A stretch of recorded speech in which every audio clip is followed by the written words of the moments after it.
Hey yo, salute to all my subscribers. Shout out to everybody else passing through. YouTube, what's good? So earlier this evening, my podcast partner Tyrone Desperado posted on his Facebook wall a real talk hot topic. The question was, do you think that social media and dating apps killed monogamy? And the post garnered so much in the way of comments and responses and people with their opinions that I decided to weigh in on the topic as well.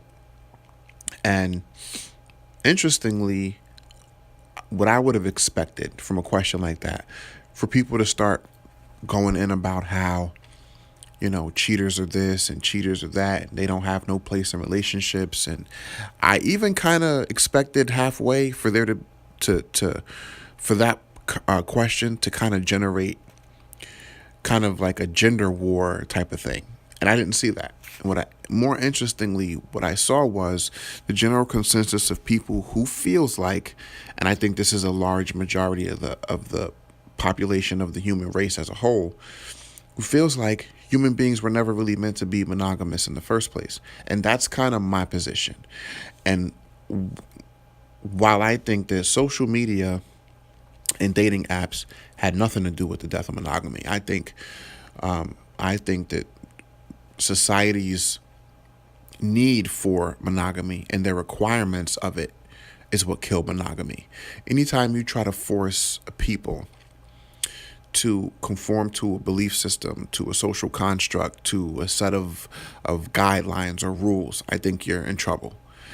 And then to further that, I think anytime you try to introduce something that is unnatural into people who, primitively speaking, were never meant to be bound to one person.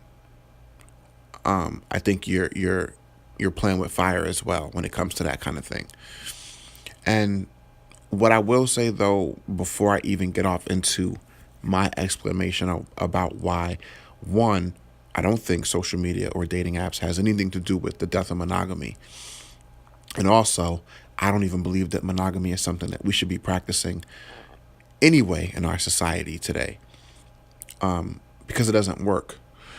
I think if you were to split the human race, 7 billion people on this planet, take out all the children, take out, all the people who are not engaging in any type of romantic or sexually charged relationships, and just deal with the people remaining who are. Let's say there's 5 billion people, 5 billion consenting adults on this planet, heterosexual, homosexual, however you classify yourself as far as sexual orientation, who are engaging in romantically charged and sexually charged relationships, and split them down the middle.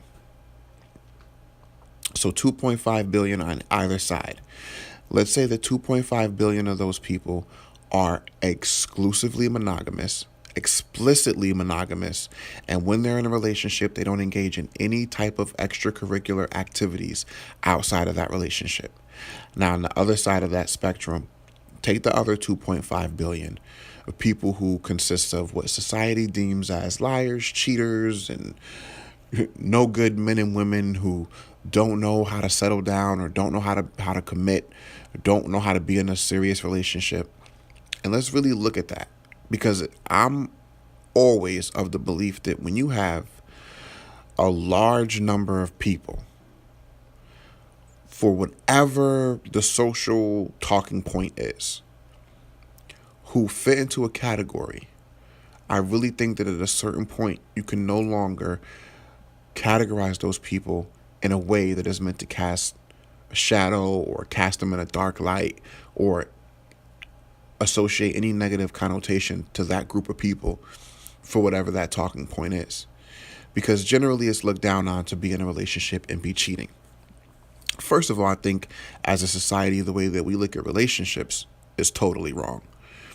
Unless you are married, have taken marriage vows, have a marriage license between you and a partner of yours, you are considered to be single. When you go and apply for a job, or when you go to apply for a loan at the bank, or whatever it is you do, and you're asked on an application of any sort, are you single, married, divorced, or separated? They're not asking you, are you dating? Do you have a boyfriend or a girlfriend? They're asking you, have you signed a legal contract that stipulates that this person that you are dealing with is your life partner, and that's what they want to know. Because this whole single and taken and all of that, that's social. That's a socially charged thing. As far as being married goes and having, you know, someone who has your last name or someone to whom you've shared your last name with, that's a government entity. That's a government implementation to regulate relationships as a business for the purpose of regulating taxes and, you know, credit and all that stuff. So that's all social as well. But when you talk about just two people in a relationship, romantically charged relationship, sexually charged relationship, if you are not married, how I look at it is that you're single. And anyone who's single, who's dating multiple people, is doing exactly what they're supposed to be doing, and that's dating. You should be able, and honestly, I feel like, not to stray off my original trajectory, but I feel like if the majority of people who get married actually dated in the real sense of what the term dating is supposed to be, with multiple people, getting to know different personalities, exposing themselves to different traits and characteristics that people have, and not forcing themselves to conform to society's requirements of you being with one person at a time. And you only got married when you were done experiencing all the many different types of personalities that exist out there to be exposed to. And then you settle down, I think we would see a drastic decrease in the divorce rate worldwide. I really believe that. Because I think that from a very young age, middle school, high school age, we're made to feel like shit, and we're made to feel like we're doing something wrong, and we're made to feel like we're comparable to criminals who violate the law, who hurt people, who, you know, destroy property and things like that.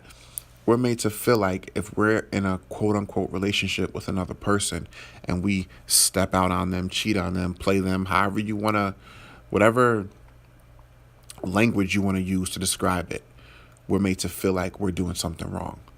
And so we get in these long drawn out relationships because we believe that it's what we have to do. And then we draw out these relationships for years with these individuals that we feel like at a certain point we have to get married because it's just what the next natural step in society is. But it's not natural. It's not even logical. If you want to look at it from a biological standpoint, we, not just us as the human race, but all mammals, were put here to reproduce. That is the sole purpose of our species, is to reproduce so that the species doesn't die out. If you're looking at it from that standpoint, there's no way that the population could have reached what it is if everyone just engaged in singular relationships with one individual and never strayed from that.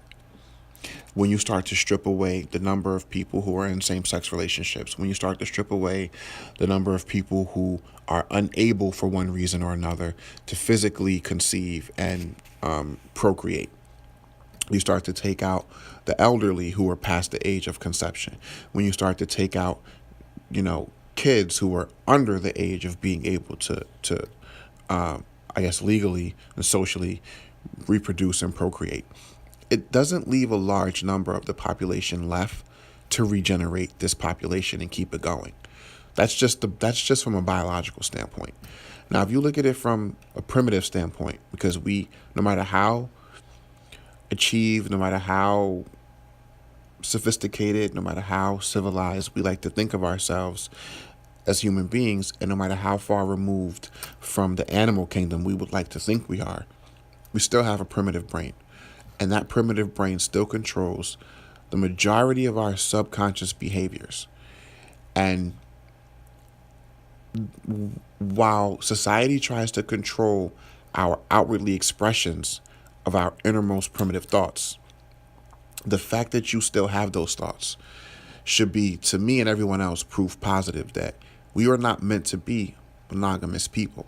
And when I say innermost primitive thoughts, you can be the most faithful person on the face of this earth. You can be in a relationship for 10 years, 15, 20 years, and never physically cheat on a partner that you're with. But whether you're a man or a woman, whether you're straight or gay, whether you're whatever you want to classify yourself as, if you see another human being, if you're a man who's into women and you see another woman walking down the street, if you're a woman who's into men and you see another man walking down the street, if you're a man who is, into other men and you see another man walking down the street, or if you're a woman, whatever you are, if you see someone of the same or opposite sex that you are even remotely attracted to in any kind of way, there are chemical and physical responses that happen within you that give off evidence that you are attracted to that person. And that's not something that you can control. That's a natural instinct, because naturally we are meant to reproduce, procreate, engage in sexual activities with other people. And nature's way of us deciding who to engage in those types of activities with is based on certain things that we are attracted to, that sets off certain chemical reactions in the brain, and it is what it is. Just because you're married doesn't mean that that process stops. Just because you're in a relationship for 5 years and you consider yourself to be faithful doesn't mean that if you meet someone that you feel is attractive or that you have a connection with, it doesn't mean that those endorphins and those chemical reactions in the brain aren't going to happen. It's still going to happen. All you're doing is suppressing your natural urges and instincts because of society's beliefs that if you do something that goes against whatever society deems as being the norm or being acceptable, then you should feel a certain way about yourself. And I don't agree with that. I've never agreed with that. But I think as time moves forward and as we start to introduce dating apps and social media and technology continues to advance, what I think is happening, and what I think this question really speaks more to, not does social media and dating apps kill monogamy, but the social media and dating apps, which make the world smaller, which makes time move a lot faster, which brings us all closer together for the purpose of relating, does it expose the fact that monogamy should never have been a social construct in the first place? That's the question. And I think that that's a factual assessment, if that's your assessment. Just like I always say, social media does not end relationships. All it does is expose weak relationships already in trouble. And I think the farther back you go, it was easier to conform to society's belief about monogamy and engaging in relationships that just comprise of one person and one person at any given time. I think the farther back you go and you start to strip away all of the luxuries we have with the ability to reach out and talk to people from across the world in real time, and the fact that we can go online and FaceTime and Facebook message and text and do all of these things with people who can be miles away but are made to feel so much closer through the use of technology, I think has created more of a distraction that allows us to be exposed to more people, more personalities, more characteristics, and really be able to gauge in a more accurate way what it is we're looking for. And what I think the natural side effect for any human being, anybody, I don't care what your social class is, I don't care what your ethnic background is, I don't care what your sexual orientation is, the more people you start to expose yourself to, and the more you grow to find out what you're looking for in another person, I think the natural process is for you to at some point realize that there is no such thing as only one person that is for you. And I think if we're honest with ourselves, I think you have to realize as an adult at some point in your adult life that no one person can fulfill all of the needs that you have as an individual. And I think people in larger numbers are starting to realize that. And I think as more and more people realize that, at some point, the divorce rate is going to reach a critical mass. I think the divorce rate is going to get as high as 70 to 80% in the next 10, 15, 20 years. I really believe that. But then I think at a certain point, you're going to start to see a shift.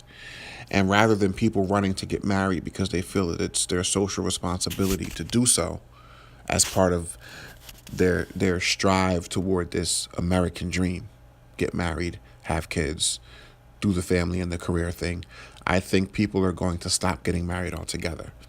And you're already starting to see an upward trend of that now, where people are deciding to cohabitate, do the kids thing and get the house, but put off on getting married. Because I think people are starting to realize, one, and just the more cynical aspect, why get married in the first place if it's probably going to not end well? And two, I think people, the majority of people understand on a basic level that monogamy might not be for them, and that they don't know if at any given point in time they're going to be in a relationship and meet and have a connection with someone else and not be 100% sure if they'll be able to stay faithful in that relationship. I think people know that on a basic level, but I think people try to suppress that because of what society has taught them. But even if you look at being faithful to something, the definition of faithful does not mean you're in a relationship and that's the only person that you're with. That's not what faithful means. Another word for faithful is reliable, dependent. If I'm faithful to something, all that means is that something can be counted on, can be dependent on to be there if and when it's needed to be called on. It does not mean that I can't be there for multiple somethings at the same time. But I think as people, we have to create meanings and redefine things so that we don't lose a sense of ourselves. And I think the more of society that society is able to keep in compartments and groups, I think the better we're able to be controlled, because that's really the only purpose.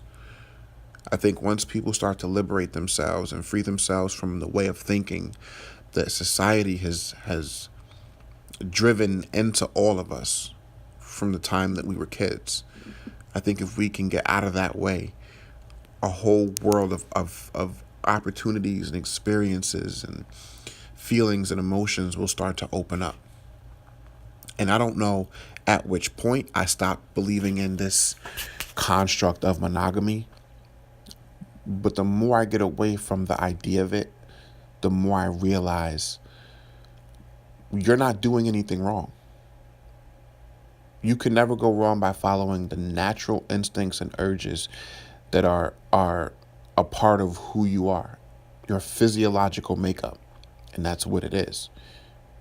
You can't fault a wild animal for being a wild animal. It's what they are. And regardless of how you want to look at it, regardless of how you dress a human being up, regardless of, how much money you make, regardless of how smart you are, how many books you read, at the end of the day, you can never as a human being escape your primitive side. And there will always be primitive, instinctual, nature-induced urges and feelings and reactions within us that no matter how far removed from cavemen days we would like to think that we have progressed, it does not matter when it comes to certain things. And the more I start to get behind this new way of thinking, this freed way of thinking, I begin to pass less and less judgment on people and who engage in multiple relationships at one time. And I begin to pass more judgment on people who judge people who do that. Because,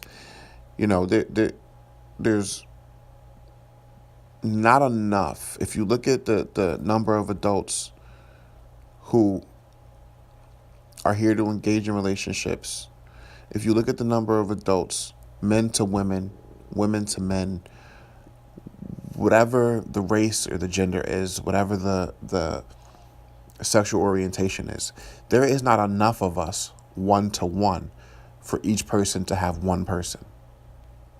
It doesn't work that way. Somebody's going to be left out. Somebody's out of luck. So who's out of luck? You mean to tell me that if there are, just for the sake of numbers, right? If there are 500 million women on the face of this earth, I know that's totally not the right number. I'm just making it understandable on a smaller scale. If you have 500 million women on the face of this earth, you don't have 500 million men. That's not the way it works. It's not one to one. The ratio's off somewhere. You might have 3 women to every 6 men, or vice versa. I don't know. You might have, for every 4 men, you might have 7 women.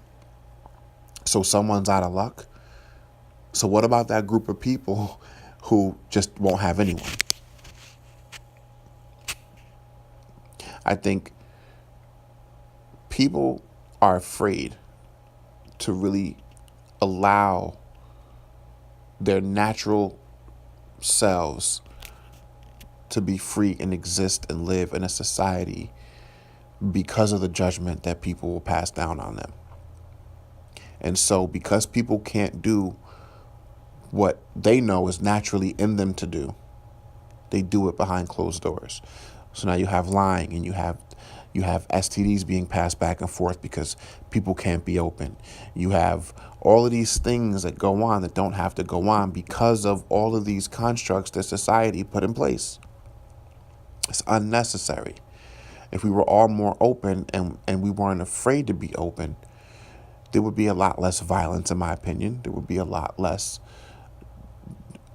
diseases being passed back and forth between consenting adults, because people are afraid to have conversations, and people are afraid to say how they really feel because they're afraid to have that judgment passed down on them. This question, seemingly simple question, the social media and dating apps kill monogamy, is so much deeper than just that question. There's so many different ways that this conversation can be expanded. So it's really up to you. It's really up to how you feel about the question. It's really up to what type of lifestyle you live. And from what I've been hearing, it's really no different. The gay community deals with these issues just as much as people in straight relationships. Cheating is everywhere. Everybody cheats. So if everyone's doing something, is it the everyone who's wrong, or is it the something who's wrong? I don't pretend to know everything. I just know what I know. Y'all let me know what y'all think, like, and subscribe, and I'll see y'all in the next one. Peace and love.